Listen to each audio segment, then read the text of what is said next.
Good morning students. अपने पिछले class में अपना टॉपिक चल रहा था इनकम स्टेटमेंट। इनकम स्टेटमेंट का मतलब होता है आय विवरण।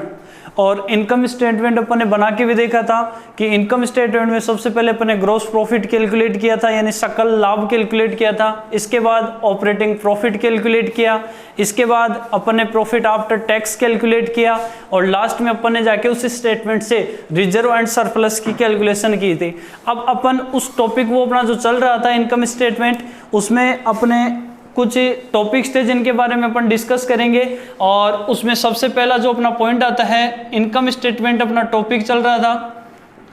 इनकम स्टेटमेंट का मतलब होता है आय विवरण। इनकम स्टेटमेंट का मतलब होता है आय विवरण।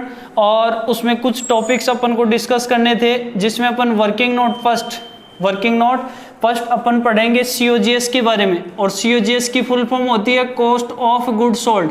कॉस्ट ऑफ गुड्स सोल्ड यानी बेचे गए माल की लागत। और कंपनी जो है इसके स्थान पर वर्ड यूज में लेगी। बताया था स्टूडेंट्स आपको cost of revenue from operation. Cost of revenue from operation. तो COGS की गणना कैसे करते हैं अपन? तो स्टूडेंट्स COGS की गणना करने के दो तरीके हैं, एक नेट सेल्स और नेट सेल्स में से यदि आप घटा दें ग्रोस प्रॉफिट। क्या घटा दें नेट सेल्स में से? Gross profit. तो आपका क्या आ जाएगा? COGS। और इसका दूसरा तरीका और है, सबसे पहले अपन लेंगे ओपनिंग स्टॉक। क्या लेंगे? Opening stock. ओपनिंग स्टॉक का मतलब होता है प्रारंभिक रहतिया। ओपनिंग स्टॉक का मतलब होता है प्रारंभिक रहतिया। वर्ष के प्रारंभ में जो स्टॉक रहता है अपने पास, उसे अपन कहते हैं ओपनिंग स्टॉक। अब वर्ष की बात करें तो वर्ष का मतलब है यहाँ पर लेखा वर्ष से। तो लेखा वर्ष स्टूडेंट्स ध्यान रखना कि लेखा वर्ष अपना कैलेंडर वर्ष भी हो सकता है और लेखा वर्ष वित्तीय वर्ष भी हो सकता है। यदि लेखा वर्ष कैलेंडर वर्ष होगा तो अपना फर्स्ट डे होगा 1 जनवरी। और यदि अपना लेखा वर्ष जो अकाउंटिंग ईयर है, लेखा वर्ष यदि अपना वित्तीय वर्ष है तो अपना फर्स्ट डे होगा 1 अप्रैल। तो यहां पर ओपनिंग स्टॉक, इस ओपनिंग स्टॉक में आपको ऐड करना है नेट परचेज। क्या ऐड करना है? Net purchase. और नेट परचेज का मतलब है टोटल परचेज में से। नेट परचेज का मतलब है टोटल परचेज में से परचेज रिटर्न को घटा दिया जाएगा, यानी कुल क्रय में से क्रय वापसी को घटा दिया जाए तो नेट परचेज आ जाएगा। फिर आपको इसमें ऐड करना है डायरेक्ट एक्सपेंसेस। क्या ऐड करना है? डायरेक्ट एक्सपेंसेस, प्रत्यक्ष व्यय। प्रत्यक्ष व्यय अपन पहले पढ़ चुके हैं कि ऐसे व्यय जो माल को खरीदने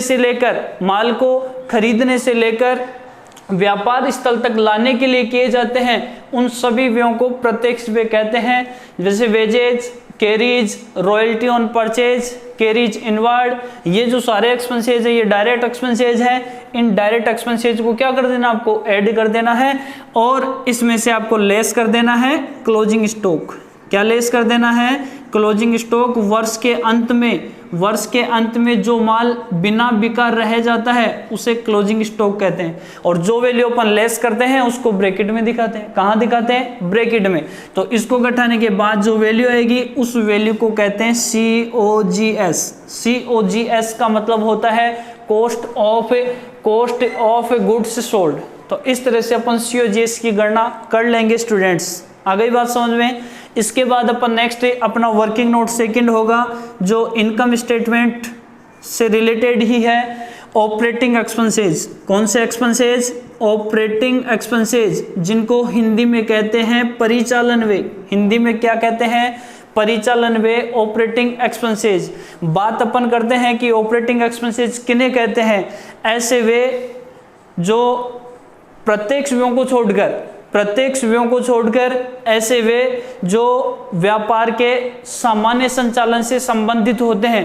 प्रत्यक्ष व्ययों को छोड़कर मतलब डायरेक्ट एक्सपेंसेज को छोड़कर जो व्यापार के सामान्य संचालन से संबंधित होते हैं उनको ऑपरेटिंग एक्सपेंसेज कहते हैं। क्या कहते हैं उनको? Operating expenses. यदि अपन डेफिनेशन की बात करें तो ऐसे वे, मैं ब्रैकेट में लिख रहा हूं प्रत्यक्ष व्ययों को छोड़कर, क्योंकि प्रत्यक्ष व्यय जो है वो अपन पहले पढ़ चुके हैं, ऊपर आ चुके हैं यहाँ पर COGS में। प्रत्यक्ष व्ययों को छोड़कर जो व्यवसाय के सामान्य संचालन से, व्यवसाय के सामान्य संचालन से संबंधित होते हैं, व्यवसाय के सामान्य संचालन से संबंधित होते हैं, उन्हें परिचालन व्यय कहते हैं, उन्हें परिचालन व्यय कहते हैं, यानी ऑपरेटिंग एक्सपेंसेस कहते हैं। तो ये डेफिनेशन किसकी हुई? ये डेफिनेशन अपने ऑपरेटिंग एक्सपेंसेस की, परिचालन व्ययों की। ऐसे व्यय किसको छोड़कर? प्रत्यक्ष व्ययों को छोड़कर, जो व्यवसाय के सामान्य संचालन यानी नॉर्मल जो अपने डे टू डे एक्टिविटीज होती है बिजनेस की, सामान्य संचालन से संबंधित होते हैं, उन्हें परिचालन व्यय कहते हैं। फॉर एग्जाम्पल कि परिचालन व्यय के अंतर्गत कौन कौन से व्ययों को शामिल किया जाता है। एग्जाम्पल फर्स्ट की बात कर रहे हैं अपन, office and administrative expenses, office and administrative expenses. ये स्टूडेंट्स अपन 11th क्लास में भी पढ़ चुके हैं। इनको हिंदी में कहते हैं कार्यालय एवं प्रशासनिक व्यय, कार्यालय एवं प्रशासनिक व्यय। दूसरे की बात करें अपन, selling and distribution, selling and distribution expenses, selling and distribution expenses. इनको हिंदी में कहते हैं विक्रय एवं वितरण व्यय, विक्रय एवं वितरण व्यय। इसके अलावा अपन बात करें नेक्स्ट जो अपने होते हैं ऑपरेटिंग एक्सपेंसेस, डेप्रिसिएशन। ध्यान रखिएगा स्टूडेंट्स, यदि डेप्रिसिएशन आपको दे रखा है तो वो हमेशा ऑपरेटिंग एक्सपेंसेस का पार्ट होगा। नेक्स्ट की अपन बात करें डिस्काउंट अलाउड, नेक्स्ट अपन बात करें डिस्काउंट अलाउड, स्वीकृत बट्टा।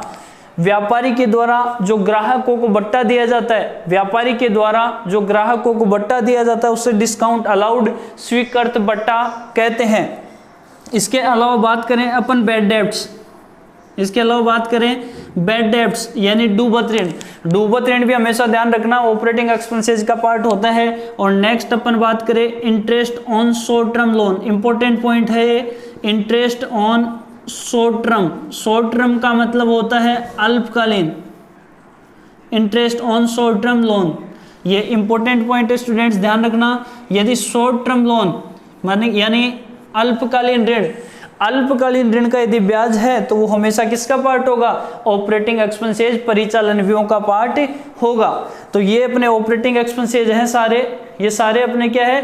ऑपरेटिंग एक्सपेंसेस है। और ऑपरेटिंग एक्सपेंसेस की डेफिनेशन अपन ने देखी, ऐसे वे ब्रैकेट में मैंने लिखा प्रत्यक्ष व्ययों को छोड़कर, क्योंकि डायरेक्ट एक्सपेंसेस जो होते हैं वो अपने सीओजीएस के पार्ट होते हैं। किसका पार्ट होता है? सीओजीएस का। प्रत्यक्ष व्ययों को छोड़कर जो व्यवसाय के सामान्य संचालन मतलब डे टू डे एक्टिविटीज जो होती है अपनी, उनसे रिलेटेड होते हैं, तो उन सभी व्ययों को क्या कहते हैं अपन? परिचालन व्यय कहते हैं। इसके अंतर्गत कार्यालय एवं प्रशासनिक व्यय, विक्रय एवं वितरण व्यय, डेप्रिसिएशन जिसको मूल्यह्रास कहते हैं अपन, डिस्काउंट अलाउड, स्वीकृत बट्टा, बैड डेब्ट्स मतलब डूबत ऋण, और interest on short term loan. इसको मैंने ब्रैकेट में इसलिए लिया क्योंकि इंपॉर्टेंट पॉइंट है, अभी अपन पढ़ेंगे कि ये इंपॉर्टेंट पॉइंट क्यों है। ठीक है, आगे अपन नेक्स्ट वर्किंग नोट की बात करते हैं, वर्किंग नोट थर्ड। और वर्किंग नोट थर्ड अपना होगा अदर ऑपरेटिंग इनकम से रिलेटेड। किससे रिलेटेड होगा? अदर ऑपरेटिंग इनकम, जिसको हिंदी में कहते हैं अन्य परिचालन आय, अन्य परिचालन आय। स्टूडेंट्स, परिचालन आय की बात करें अपन तो परिचालन आय के अंतर्गत व्यापारी की या कंपनी की या एकल व्यापार की जो सेल्स होती है उसको परिचालन आय कहते हैं। सेल्स से जो आय होती है उसको ऑपरेटिंग इनकम कहते हैं। अब यहाँ पर अपन बात कर रहे हैं अदर ऑपरेटिंग इनकम, तो स्टूडेंट्स ध्यान रखना दो प्रकार की जो इनकम होती है उसको अपन अदर ऑपरेटिंग इनकम में शामिल करते हैं। कितने प्रकार की? दो प्रकार की जो इनकम होती है उसे अदर ऑपरेटिंग इनकम में शामिल करते हैं। इसके अंतर्गत पहली जो आएगी वो तो होगा अपना डिस्काउंट रिसीव्ड। यदि आपको प्रश्न में डिस्काउंट रिसीव्ड, जिसको हिंदी में कहेंगे प्राप्त बट्टा, और आपको कमीशन रिसीव्ड, डिस्काउंट रिसीव्ड और कमीशन रिसीव्ड, यदि आपको ये दोनों दे रखे हैं तो हमेशा ध्यान रखना ये दोनों ही किसका पार्ट होगा? ये अपना अदर ऑपरेटिंग इनकम का पार्ट होगा, अन्य परिचालन आय का पार्ट होगा। आगे होगा स्टूडेंट समझ में आपके। आगे अपन बात करते हैं नेक्स्ट जो होगा वर्किंग नोट अपना 4, और वो रिलेटेड होगा अपना नॉन ऑपरेटिंग एक्सपेंसेस। किससे रिलेटेड है? नॉन ऑपरेटिंग एक्सपेंसेस से रिलेटेड है, जिसको हिंदी में कहते हैं गैर परिचालन व्यय। हिंदी में कहते हैं गैर परिचालन व्यय, जिनको हिंदी में कहते हैं गैर परिचालन व्यय। ये एक्सपेंसेस कौन से होते हैं? ऐसे खर्चे एवं हानियां, मैं साथ डेफिनेशन भी लिखते जाता हूं उसकी। ऐसे खर्चे एवं हानियां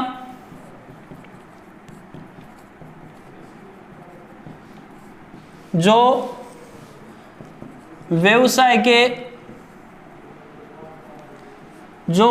के सामान्य संचालन, जो व्यवसाय के सामान्य संचालन से संबंधित नहीं होते हैं, जो व्यवसाय के सामान्य संचालन से संबंधित नहीं होते हैं, उन्हें गैर परिचालन व्यय कहते हैं। उन्हें गैर परिचालन व्यय कहते हैं। अब बात करें अपन, ये तो इसकी डेफिनेशन हो गई। गैर परिचालन व्यय कौन कौन से होते हैं, तो इसके अंतर्गत बात करें अपन एग्जाम्पल की कि गैर परिचालन व्यय कौन कौन से होते हैं। For example loss by fire, इसको हिंदी में कहते हैं आग से हानि। लॉस बाय थेफ्ट, चोरी से हानि। लॉस बाय फ्लड, बाढ़ से हानि। Loss by earthquake, loss by earthquake यानी भूकंप से हानि। यानी जो भी हानि होती है, जैसे आग से हानि, चोरी से हानि, बाढ़ से हानि, भूकंप से हानि, ये सारी जो हानि होती है नॉन ऑपरेटिंग एक्सपेंसेस का पार्ट है। इसके अलावा बात करें अपन loss on sale of fix assets, स्थायी संपत्तियों के बेचने पर जो हानि होती है उसे भी नॉन ऑपरेटिंग एक्सपेंसेस का पार्ट माना जाता है। इसके अलावा बात करें चैरिटी को हिंदी में कहते हैं दान, या जिसको कहते हैं डोनेशन।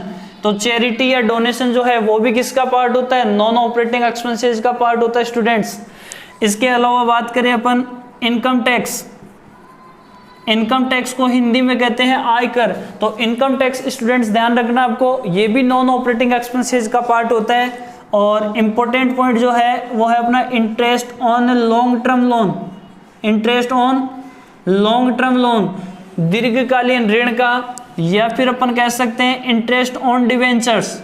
इंटरेस्ट ऑन डिवेंचर्स, तो यदि दीर्घकालीन ऋण का ब्याज हो या ऋण पत्रों का ब्याज हो, ये जो है ये हमेशा नॉन ऑपरेटिंग का पार्ट होगा। तो मैंने यहाँ पे भी स्टूडेंट्स ध्यान रखना ब्रैकेट में लिया था interest on short term loan. यदि अल्पकालीन ऋण का ब्याज है तो वो ध्यान रखना स्टूडेंट्स किसका पार्ट होगा? ऑपरेटिंग एक्सपेंसेस का। यदि आपका इंटरेस्ट कौन सा इंटरेस्ट है? Interest on long term loan या डिबेंचर्स का है, तो वो ध्यान रखना नॉन ऑपरेटिंग एक्सपेंसेस का पार्ट होगा। तो स्टूडेंट्स ये अपने जो एग्जाम्पल पढ़े ये सारे एग्जाम्पल्स किसके? नॉन ऑपरेटिंग एक्सपेंसेस के। नेक्स्ट अपन बात करें वर्किंग नोट फिफ्थ, जो अपना लास्ट वर्किंग नोट है students, non operating income. Non operating income जिसको हिंदी में कहते हैं गैर परिचालन आय। नॉन ऑपरेटिंग इनकम को क्या कहते हैं? गैर परिचालन आय। अब गैर परिचालन आय क्या होती है ये अपने स्टूडेंट्स डिस्कस कर रहे हैं। गैर परिचालन आय, गैर परिचालन आय, गैर परिचालन आय क्या होती है? अपन बात कर रहे हैं ऐसी आय नॉन गैर परिचालन आय की बात कर रहे हैं अपन। सेल्स यानी विक्रय, डिस्काउंट रिसीव्ड मतलब प्राप्त बट्टा, डिस्काउंट रिसीव्ड मतलब प्राप्त बट्टा, एवं कमीशन रिसीव्ड, एवं कमीशन रिसीव्ड यानी प्राप्त कमीशन को छोड़कर, प्राप्त कमीशन को छोड़कर अन्य सभी प्रकार की आय, अन्य सभी प्रकार की आय गैर परिचालन आय होती है। अन्य सभी प्रकार की आय गैर परिचालन आय होती है। तो स्टूडेंट्स ध्यान रखना गैर परिचालन आय में किस किस को? सेल्स यानी विक्रय, डिस्काउंट रिसीव्ड, कमीशन रिसीव्ड, इन तीनों को छोड़ दिया जाए तो बाकी जो इनकम होगी वो नॉन ऑपरेटिंग इनकम होगी। कौन सी इनकम होगी? Non operating income. For example की बात करें अपन, रेंट रिसीव्ड, रेंट रिसीव्ड यानी प्राप्त किराया। इसके अलावा बात करें अपन डिविडेंड रिसीव्ड, जो अंशों के ऊपर प्राप्त होता है। किसके ऊपर प्राप्त होता है? अंशों के ऊपर प्राप्त होता है, डिविडेंड रिसीव्ड। इसके अलावा बात करें अपन इंटरेस्ट रिसीव्ड, इंटरेस्ट रिसीव्ड प्राप्त ब्याज। अब इंटरेस्ट किसके ऊपर प्राप्त होता है? इंटरेस्ट हो सकता है कि आपने बैंक में पैसा जमा करवा रखा हो, मतलब एफडी करवा रखी हो, या सेविंग अकाउंट में पैसा जमा हो, तो वो इंटरेस्ट हो सकता है। और भी इंटरेस्ट हो सकता है जो आपकी असेट्स को आपने अपनी असेट्स किसी दूसरे व्यक्ति को उपयोग के लिए दे रखी हो, तो उससे भी किराया प्राप्त हो सकता है। इसके अलावा बात करें अपन profit on sale of assets, profit on sale of assets, संपत्तियों को बेचने पर जो भी लाभ होता है वो भी स्टूडेंट्स ध्यान रखना किसका पार्ट होता है? वो नॉन ऑपरेटिंग इनकम का पार्ट होता है। किसका पार्ट होता है? नॉन ऑपरेटिंग इनकम का पार्ट होता है। इसके अलावा अपन बात करें interest received on investment, interest received on investment यानी विनियोग को बेचने पर। विनियोग का मतलब होता है किसी कंपनी के यदि आपने शेयर्स, डिविडेंड शेयर्स या डिबेंचर्स खरीद रखे हैं तो उसका जो ब्याज है वो इंटरेस्ट रिसीव्ड होगा। और किसके ऊपर इंटरेस्ट? वो विनियोग का ब्याज होगा। और इसके अलावा यदि इन तीन के अलावा sales, discount received, commission received, इनके अलावा ये मैंने नाम लिख दिए, इनके अलावा भी यदि कोई इनकम है तो वो आपके नॉन ऑपरेटिंग इनकम होगी स्टूडेंट्स। तो ये अपन ने डिस्कस किया इनकम स्टेटमेंट से रिलेटेड जो भी पॉइंट्स थे अपने डिस्कस करने के, उन सभी को डिस्कस किया। सबसे पहले अपन ने पढ़ा COGS, 2 फॉर्मूले हैं, ये अपन 11th क्लास में भी पढ़ चुके हैं। इसके बाद अपन ने बात की ऑपरेटिंग एक्सपेंसेस की, कि व्यापार के जो डायरेक्ट एक्सपेंसेस होते हैं उनको छोड़कर वे सभी खर्चे जो व्यवसाय के सामान्य संचालन यानी जो डे टू डे एक्टिविटीज होती है बिजनेस की, उनके संचालन से संबंधित जो भी वे होते हैं उनको परिचालन वे कहते हैं। इसमें आ गए अपने कार्यालय प्रशासनिक वे, विक्रय एवं वितरण वे, डेप्रिसिएशन जिसको मूल्यह्रास कहते हैं, डिस्काउंट अलाउड जिसको स्वीकृत बट्टा कहते हैं, डूबत ऋण और अल्पकालीन ऋण का ब्याज। स्टूडेंट्स ये ध्यान रखना इंपॉर्टेंट पॉइंट है कि यदि शॉर्ट टर्म अल्पकालीन ऋण का यदि ब्याज है तो वो पार्ट होगा ऑपरेटिंग एक्सपेंसेस का, और यदि लॉन्ग टर्म लोन या डिबेंचर्स का जो ब्याज है वो किसका पार्ट होगा? वो नॉन ऑपरेटिंग एक्सपेंसेस का पार्ट होगा। इसके बाद अपन ने बात की अदर ऑपरेटिंग इनकम, तो इसमें 2 ही इनकम शामिल होती है स्टूडेंट्स, ध्यान रखना, एक तो डिस्काउंट रिसीव्ड और एक कमीशन रिसीव्ड। इसके बाद नेक्स्ट अपने पॉइंट पढ़ा नॉन ऑपरेटिंग एक्सपेंसेस, गैर परिचालन वे ऐसे खर्चे एवं हानियां जो व्यवसाय के सामान्य संचालन, जो व्यवसाय के सामान्य संचालन से संबंधित नहीं होते हैं उन्हें गैर परिचालन वे कहते हैं। इसमें लॉस बाय फायर, आग से हानि, लॉस बाय थेफ्ट, चोरी से हानि, लॉस बाय फ्लड, बाढ़ से हानि, लॉस बाय अर्थक्वेक, भूकंप से हानि, loss on sale of fix assets, स्थायी संपत्ति यदि कोई सेल की है उसके ऊपर हानि हुई है वो लॉस, चैरिटी मतलब दान या डोनेशन जिसे कह सकते हैं, इनकम टैक्स ध्यान रखना स्टूडेंट्स, इनकम टैक्स जो हमेशा नॉन ऑपरेटिंग एक्सपेंसेस का पार्ट होगा, और interest on long term loan, यदि लॉन्ग टर्म लोन या डिबेंचर्स का जो ब्याज है वो नॉन ऑपरेटिंग का पार्ट होगा।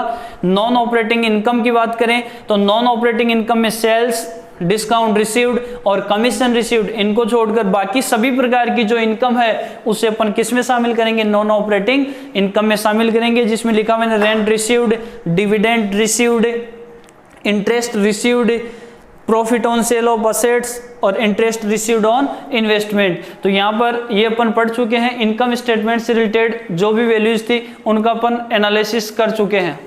अपन ने ये एनालिसिस किया, ये विश्लेषण किया, जो है ये सारा सब कुछ जो अपन ने पढ़ रहे हैं वर्किंग नोट्स, ये इनकम स्टेटमेंट से रिलेटेड था।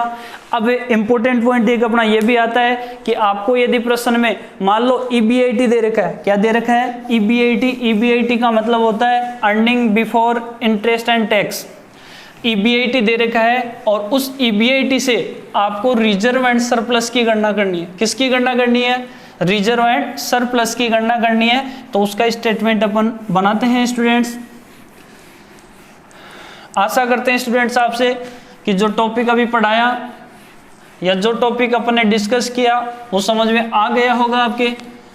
फिर भी यदि कोई प्रॉब्लम है तो आप कमेंट बॉक्स में जाके कमेंट कर सकते हैं। लेकिन स्टूडेंट्स आप ध्यान रखना, वीडियो जब आप पूरा देख लें तो उसे लाइक करना है, उसे सब्सक्राइब करना है और अपने रिलेटेड जो भी स्टूडेंट्स हैं उनको शेयर भी करना है, और साथ के साथ बेल आइकन जो दे रखा है उसमें बेल आइकन को भी दबाना है। उससे होगा क्या कि जो नया वीडियो आएगा वो सबसे पहले उसकी जानकारी आपको मिलेगी। तो बात अपन कर रहे थे कि जब आपको प्रश्न में EBIT दे रखी हो, जब प्रश्न में EBIT, और EBIT स्टूडेंट्स अपन ने बात की इसकी फुल फॉर्म होती है earning before interest and tax. Earning before interest and tax EBIT दे रखी हो तो रिजर्व एंड सरप्लस की गणना कैसे करेंगे? सबसे पहले स्टूडेंट्स अपन को लेनी है EBIT की फुल फॉर्म मैंने अभी आपके सामने ऊपर लिखी है। इसकी फुल फॉर्म होती है earning before interest and tax. इस EBIT में से स्टूडेंट्स ध्यान रखना, आपको सबसे पहले लेस करना है इंटरेस्ट। क्या लेस करना है? इंटरेस्ट को यदि अपन घटा दें, ब्याज को घटा दें, तो इसके बाद जो वैल्यू आएगी उस वैल्यू को कहेंगे earning before tax. Earning before tax, और अर्निंग बिफोर टैक्स को शॉर्ट में कहते हैं अपन EBT। ध्यान रखना स्टूडेंट्स, इसको PBT भी कहते हैं। क्या कहते हैं? EBT का मतलब तो हो गया अर्निंग बिफोर टैक्स, लेकिन इसका दूसरा नाम प्रॉफिट बिफोर टैक्स भी होता है। क्या होता है? Profit before tax. अब बात अपन ये कर रहे हैं कि यहाँ पर इंटरेस्ट कौन सा घटाना है स्टूडेंट्स, तो इंटरेस्ट ध्यान रखना आपको, यहाँ पर लॉन्ग टर्म लोन यानी जो दीर्घकालीन ऋण है, कौन सा ऋण है? दीर्घकालीन ऋण, और डिबेंचर्स का जो इंटरेस्ट है वो लेस करना है। घटाने के बाद जो वैल्यू आएगी उसे EBT यानी अर्निंग बिफोर टैक्स कहेंगे। इसमें से आपको घटाना है टैक्स। क्या घटाना है? मान लो कि आपको टैक्स की रेट दे रखी है। क्या दे रखी है? टैक्स की रेट दे रखी है, तो हमेशा आपको ध्यान रखना है टैक्स किसके ऊपर लगाना है? आपको टैक्स लगाना है EBT या फिर प्रॉफिट बिफोर टैक्स, यानी ये वाली जो वैल्यू है इस वैल्यू के ऊपर हमेशा आपको क्या लगाना है? टैक्स लगाना है। क्या लगाना है? टैक्स लगाना है, और उस टैक्स को यहाँ पर अपन क्या कर देंगे? लेस कर देंगे। फॉर एग्जाम्पल मान लो अपनी जो EBT है वो EBT आ गई 1 लाख रुपए। कितने आ गई EBT? अपन ने कैलकुलेट कर लिया और EBT आ गई अपनी 1 लाख रुपए। आपको प्रश्न में मान लीजिएगा कि टैक्स की रेट दे रही है 30%, यानी टैक्स कितना परसेंट देना है? 30%। तो मैंने अभी आपको बताया स्टूडेंट्स ध्यान रखना, जब आपको टैक्स की रेट दे रखी हो तो टैक्स हमेशा EBT के ऊपर लगाना है। किसके ऊपर लगाना है? EBT के ऊपर। तो ये EBT है, EBT का कितना परसेंट? 30%। और 30% की बात करें तो यहाँ पर टैक्स कितना आ जाएगा? 30,000। और यदि डायरेक्ट ही आपको टैक्स का अमाउंट दे रखा है तो डायरेक्ट स्टूडेंट्स अपन घटा देंगे। आ गया होगा स्टूडेंट्स समझ में आपके।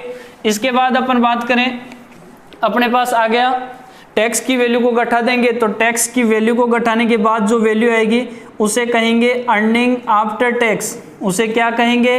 Earning after tax. इसको शॉर्ट में कहेंगे EAT। E का मतलब अर्निंग्स, A का मतलब आफ्टर, T का मतलब टैक्स, और इसका दूसरा नाम होता है स्टूडेंट्स PAT का मतलब होता है प्रॉफिट आफ्टर टैक्स। तो प्रॉफिट आफ्टर टैक्स अपने उस स्टेटमेंट से जो अपने स्टूडेंट्स इनकम स्टेटमेंट बनाया था, देखिएगा एक बार आप, उसमें इनकम स्टेटमेंट में भी अपन ने PAT ज्ञात किया था। अब आगे की जो कैलकुलेशन है वो सेम होगी। इस PAT में से डिविडेंड घटाना है, तो स्टूडेंट्स पहले कौन सा डिविडेंड घटाना है बताया था मैंने आपको।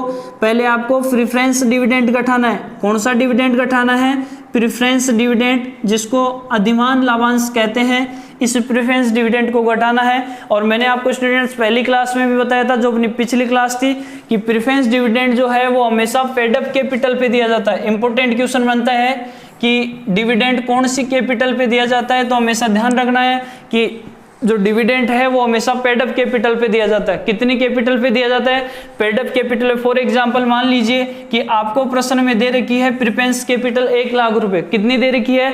1 लाख रुपए। ये कैपिटल है, ये क्या है? Capital, paid up capital.